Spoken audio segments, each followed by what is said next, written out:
I am guided by imagination, open to my creation, creating wins and celebrations. Don't be overwhelmed by information, more important than education. Be inspired by your exploration on the path to your destination, leading to innovation. Yes, you are guided by imagination. Hello and welcome to the Guided by Imagination podcast. I am your hostess, Jenny Edwards, Joyful Jenny. And I have my amazing guest today, Koni Scavella. Welcome, Koni. Thank you, Jenny. Super happy to be here. Absolutely honored. Yay! Me too. I'm so excited to have you here as my guest. And for those of you that haven't met Koni, she is the amazing visionary leader of the iconic Business Advisors. And what is that, you may ask? Well, she helps people that want to really take their business to the next level. They might have dreams of really creating something amazing, and she helps them learn how to scale and make their business dreams and life dreams really come to fruition. So I'd love to hear a little bit more about what you do and anything else that you want to share with our listeners. Absolutely. I'm all about living an unlimited life. And, what's the point of living a long time if it's not amazing along the way? And so at the Iconic Brands, our whole goal is to make sure we're fulfilling that dream, that vision that inspires us to actually be iconic rather than a cookie cutter version of what we've been told to be or what everyone else is being. And this is why I'm so glad to be here, because Guided by Imagination is really what got me to where I am, helping me build multi-million-dollar businesses from scratch through the power of the mind. Right. And so I think it's the pictures we have in our heads, the stories we tell, and that turns our words into our reality. Yes, I love that. And that's such an amazing quote that I love from Einstein about, the way that you get to achieve your dreams and is through the power of imagination. Imagination is more important than knowledge. So I love bringing that aspect into it. And I've been particularly inspired by you, Connie. And I received a lot of value from you teaching your teachings, and I'm inspired to up level my brand as well. So thank you. Thank you. Absolutely. It's a joy to work with you and to get to know you. And I remember, for those of you who haven't met Jenny in person, she walked into this room and absolutely lit it up. So there's just those people where you're like, oh, they're here. And there's these other people who are like, oh, they're here. And you're one of those. So it's been fun all along the way. I appreciate the compliment. Absolutely. And I'd love to know, obviously you help iconic brand, make iconic brands. And I'd love to know from the realm of imagination, what's your story of imagination and creativity? Where did this come from? Something from childhood, or what kind of led you on your life path related to that?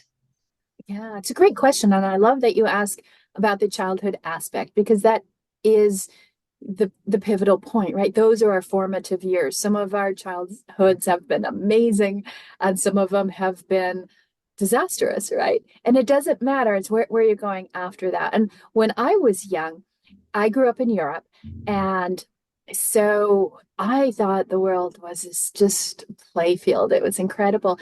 And I didn't behave like most kids, where girls, you'd get Barbies and dolls and things like that and play make believe in house. And someday you're going to find your Ken and you're going to get married and have the house or be Susie Homemaker or whatever that is. That was not what was going on in my childhood and in my head. And I didn't at all play with inanimate objects. I actually saw angels, believe it or not. So if there was a movie, I can't remember, with Nick Cage and somebody, and there would be angels all around, right? And that's what my world was when I was a kid. I'd always see these angels, and those were my playmates. And I never told anybody about that. And something said I wouldn't tell people about that. But and so that's what started the whole imagination process, and realizing that nothing was bound by what I see or the environment I was in. I was always told, well, if you want that, go picture it, go make it, go do it, go get it. And that's a great framework to think from, especially as a child. So having this concept of being unlimited started at a very young age. And it continues today. And I want to inspire that in people. See, I think when we all grew up, we all had this dream, right? Whether it's, I want to be an astronaut, I want to be this, right? They weren't like, I want to be a secretary in a pool, right? Nobody ever thought that way. They thought of something grand. Yeah. And then as we grow up, the adults who weren't doing so well said, now you can't do that, think smaller, right? But we push Mhm. this thing down, this thing that's in us, this thing that's our raison d'etre, why we are here.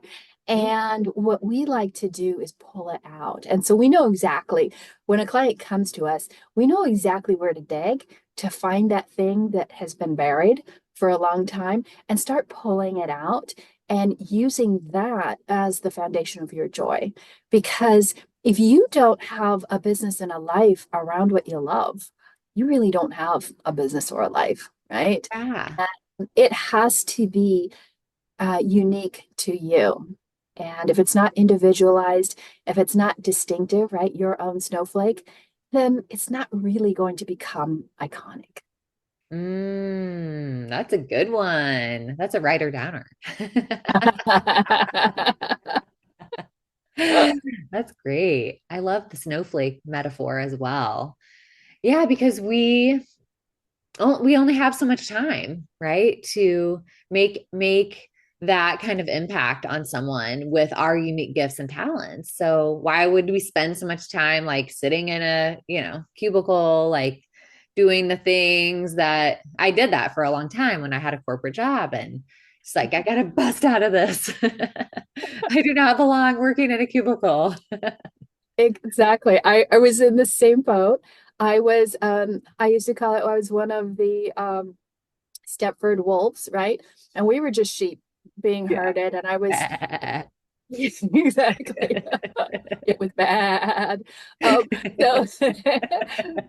I was just like, oh, but I I have this mindset of like I have to be the best, I have to be at the top, right? It's just, you know, why do you want to settle for? I want to be in the middle.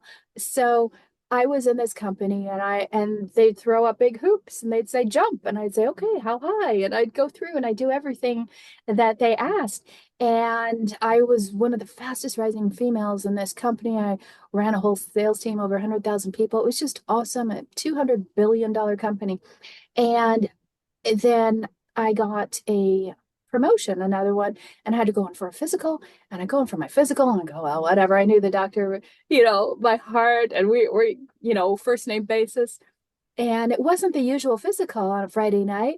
And he's like, hey, when you're done, come back. And I go back to the office. I came out, I got all dressed, and the whole office was dark. And I was like, oh my gosh, did I take too long getting ready? Did they all leave? And I said, there's a light in the bag. He's like, Connie, we're back. I'm back here. Come back here. I'm like, oh, okay. And he sits down and he's like, so you got another promotion? I'm like, yeah. And he goes, do you like your job? And nobody ever asked me that. And I was silent for like 10 seconds, which is a long time. He didn't say a word. I'm like, huh, you know, now that I think about it, I really don't. But I'm paid well. And so he's like, well, let me show you something. And this is the old days where you'd go to the wall and flip up the light switch and the crackle, and they show you your x-rays. And there's this big grapefruit-sized tumor in my ovaries. And back then, that's a 99.8% chance you're going to die within 6 months. And I'm just like, well, I haven't even planned my 30th birthday yet. Like, this is talk about no time, right? I was like, what do you mean? It's like people my age don't have cancer. And so, you know, talk about shock and awful, right? It's like, wow. But eventually what I did after I metabolized that, I decided, well, I'm gonna die. Like it's pretty much a done deal. And I have lots of money, by very little time. And so I got imaginative. And I decided that I'm not going to tell anybody. Because you know, when you tell people some bad news or something like, I've got cancer, they're like, oh, it's not, and they always come up to you with that pity look. And I thought, I don't want that if I've only got 6 months. So I used my imagination. I didn't tell anybody. And I said, hey, I'm going to take off work for a while because I just want to do some traveling around the world and I want you to come. And I invite people to come travel with me. And I got to see the world through their eyes that they could never. I wanted them to all have a dream trip, something to remember me by. And it was awesome. And I got better just being in their dream, right? Just seeing the world through their eyes and not mine, which wasn't a very pretty picture at the moment. And then I thought, you know what? I feel a lot better. There, there might be something to this. There might be a way I could think myself out of this problem. And I started doing some research and see if anybody got out of this kind of problem. And they had. I started with Norman Cousin's book, Anatomy of an Illness. And then I thought, there's got to be more. I read this other book, and these doctors were working on this breakthrough technology. It's a little tiny book. I can't even, it's still on my shelf. I keep it there as a reminder.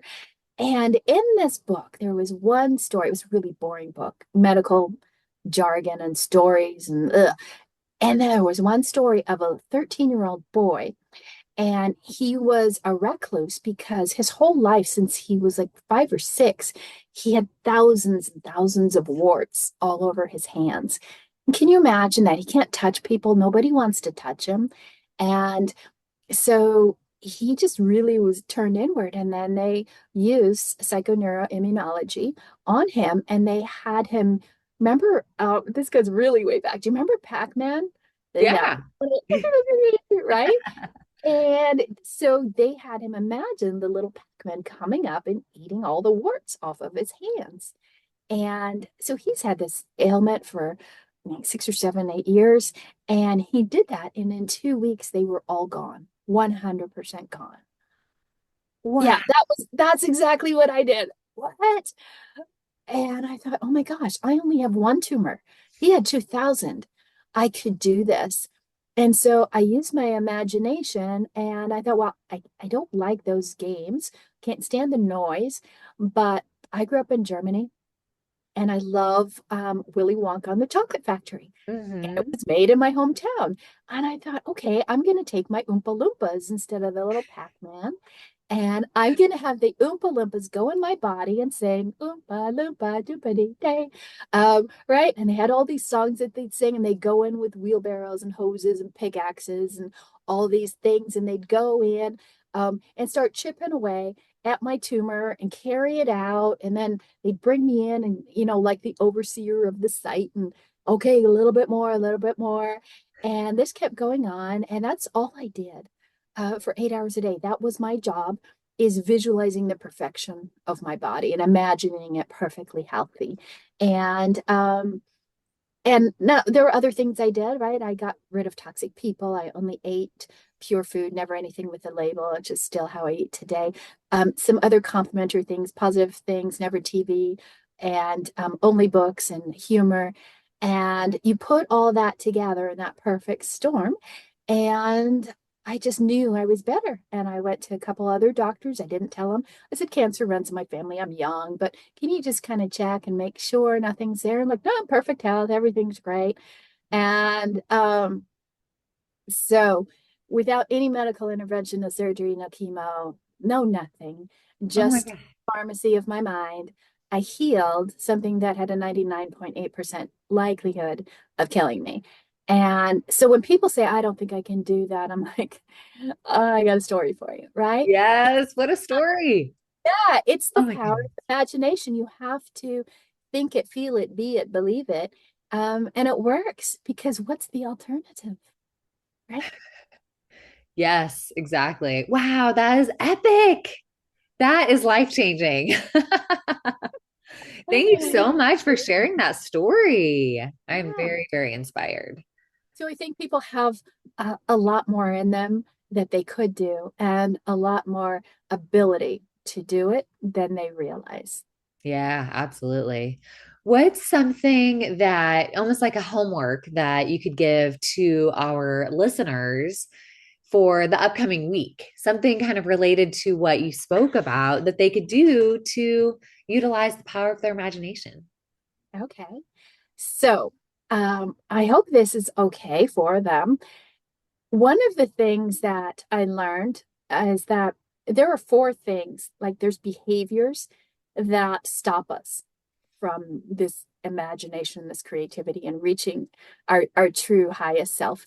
And if you knew what the block was, then you would know, okay, if this is the block, this is the antidote, and all I have to do is figure that out, right? So the first thing is what's blocking me from everything I want. Okay. So the assignment, first of all, is what's the number one thing you would just love or die for, right? That you really, really, really want.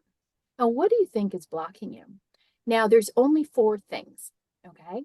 And should I tell you the four things or have them go figure it out? You tell me. Tell us, tell us. Okay. So there's four things, and it's the acronym SOAR. Okay, SOAR. So number one is the S, and there's a separation between what you want and what you have. Okay, like I really, really want to have $1 million business, but I work in a job. Okay. So there's a separation. They're not happy there. The O is what we call outsourcing. And think of this like companies that outsource their labor to another country, right? What we do that causes a block is we outsource our validation. We might go first thing in the morning and pull up our phone and start scrolling, right? And look at what everyone else is doing. Or we might ask other people, what do you think of this? Or should I do this? We're not owning our own decisions. So outsourcing is the next thing that blocks. You're going to other places, other people to say, this is okay, this is what we do, right? You're more of a follower than a leader. The A is attachment. And this is another big one where people are just, well, this is the way it's always been. Or studies show this, right? Or they're attached to being a certain way. I've always done it this way. They might also have other attachments or addictions to shopping or to food or the wrong things on the internet or a person. People get very attached to a person. They can't let go after a breakup. So that could be another block is attachment. And the fourth one is what we call reversion, where you're always going then past. You know, it's like the high school cheerleader who still hasn't gotten over the fact that okay, you're 55, you got to change your profile picture now. Stop living in the past. Or my parents did this to me. Yes, but that was 47 years ago. Okay, it's over now, right? They aren't even around. So those are the four things: separation, outsourcing, attachment, and reversion. And so we have a quiz. It's called thesoarquiz.com. You can go to thesoarquiz.com and take the quiz and figure out in less than 4 minutes which one of those four blocks is holding you back. And then we give you the antidote.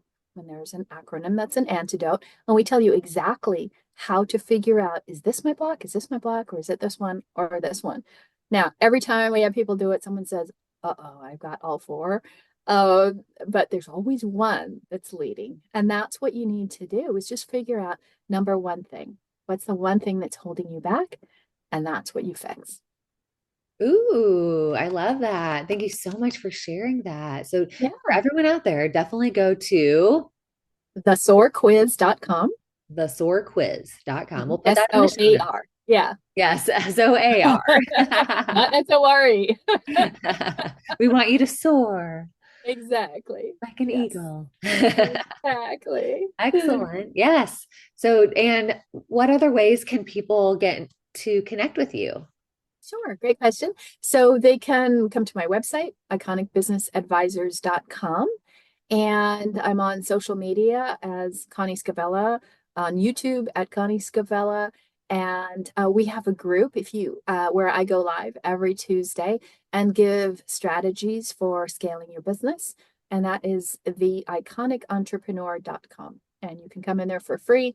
And we have over 250 resources that you can use to grow and scale your business.